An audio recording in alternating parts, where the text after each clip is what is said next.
Good morning. Now today I am going to explain you the group action. So in this section we introduce the definition of the group acting on a set with some example.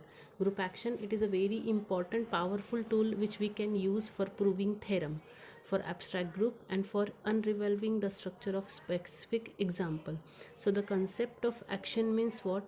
It explains how the group can act on the other structure. So first we will see the definition of group action. So a group action of group G on a set A is mapped from G cross A to A, means which satisfying the following property. The first property is E dot A is equals to A, means A, it belongs to capital set A, so it is an identical property. The second property is G1 dot G2 dot A is equal to G1 dot G2 dot A. For all it belongs to G1 and G2, it both belongs to capital G group, and the small a, it belongs to capital A. It is associative property. So if any group which satisfied these two property, it can shows, or we can definitely say that this group G is acting on the set A. So here this expression G2 dot A, it can be written like this: GA, etc. So here remember, this is not, this star means not, it is not a binary operation, so it always member of the group A. So first we will see the example.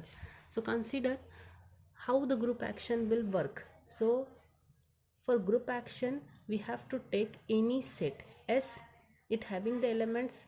Now consider this is an isosceles triangle. So in isosceles triangle we have three vertices A, B, C.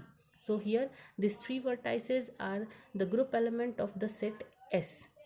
And group G, it is a rotational symmetric group of the triangle. So G has the element identity R1 and R2. Identity means self rotation. R1 means when the triangle is rotating by 120 degree, and R2 means when the triangle is rotating by 240 degree. So to proving this two property, we are taking this example. Okay, the first one we see the property 1, identity dot S, it belongs to capital set S. So here first E dot A means self rotation, so it gives A. E dot B gives B, E dot C gives C. It is identity property. Now the second elements R1. R1 is applying acting on the set A.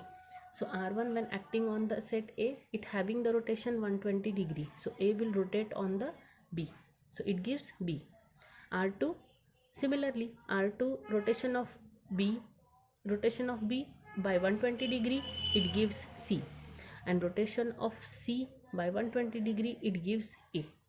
Now we taking the third element of the group G, R2. So R2 acting on the set A, R2 dot A means rotation by 240 degree. So again A is rotating by 240 degree gives C, and when B is rotating by 240 degree, it gives A, and when C is rotating by 240 degree, it gives B. Okay, so this is the property 1. We are showing here the property 1. So how the group is acting on the set S? By property 1.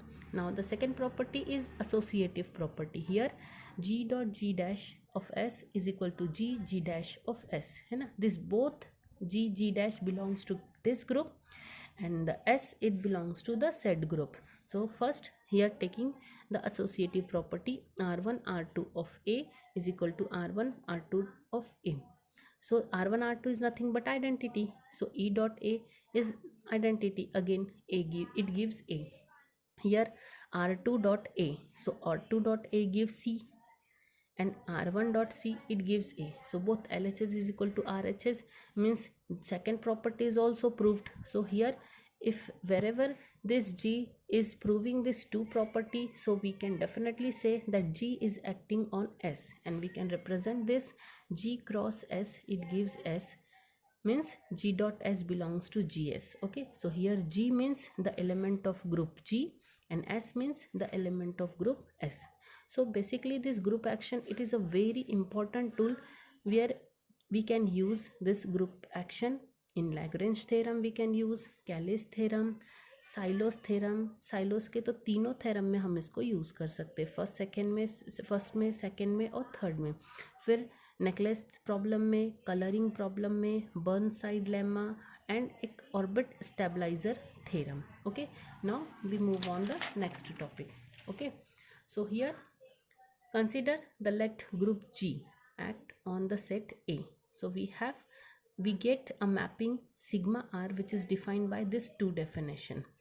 Sigma R A mapping on A, and sigma R of A, it gives G dot A. Here we can replace this sigma by G. Okay, so now for any group G we have two assumptions. First assumption is what? For each fixed G belongs to capital G, sigma R is a permutation of A. This is very important, permutation of A.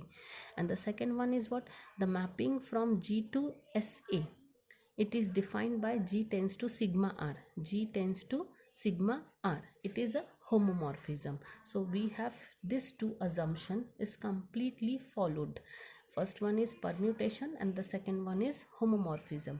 So to see these two assumptions, we have the another example. Okay, so here sigma R inverse of sigma R A is equal to sigma R inverse sigma R of A. So this is function composition. Okay, so now we applying associative. So here take this sigma R is replaced by the symbol G by this definition. Okay, so here sigma R inverse gives G inverse, sigma R gives G, and A as it is because it is the element of the set of A.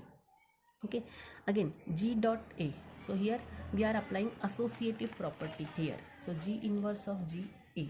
G inverse G is nothing but identity, and identity dot A is gives A here.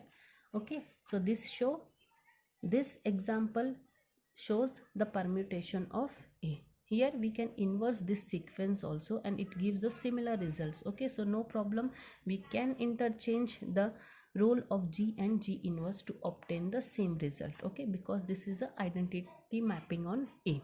Now second point, second assumption, we have homomorphism. So to prove the homomorphism, the psi is a homomorphism. We must prove psi G1 G2 is equals to psi of G1 of psi of G2. Okay, so this is right hand side and this is left hand side. So see the example, psi of G1 G2 of A. Okay, again this psi symbol we can give replace by sigma by the definition of psi. Okay, so psi will replace by the sigma symbol. Okay, so sigma G1 G2 of A. Again sigma will replace by the G symbol according to this definition. Okay, so G1 G2 dot A by definition of sigma. Now apply the associative property, second property. Okay, second property of group action, G1 G2 dot A. Again we replace the sigma by G by sigma. Okay, so G will be give sigma G1 and G2 will give sigma G2 of A. So sigma of G1 will replace by psi and sigma of G2 will replace by psi of G2. So this will prove that psi is a homomorphism. So here we prove this two assumption. Okay, so basically any group action G on set A, it means the group G is acting on the set S by the property permutation and the homomorphism. Okay, so the homomorphism from G to SA, it is called as permutation representation associative to the given action. So what we have studied here, we should also note the point that group action G, it may appears on the both side. Okay, here G dot A means the group G is acting from the left side. If we are writing A dot G means group is acting on the right side. So group action, it may acting from both side, left side also and both side. Okay, so now what we have conclude here, we have studied how the group action works, है ना? So for acting the group, we see group action definition and these properties and this two assumption of group action.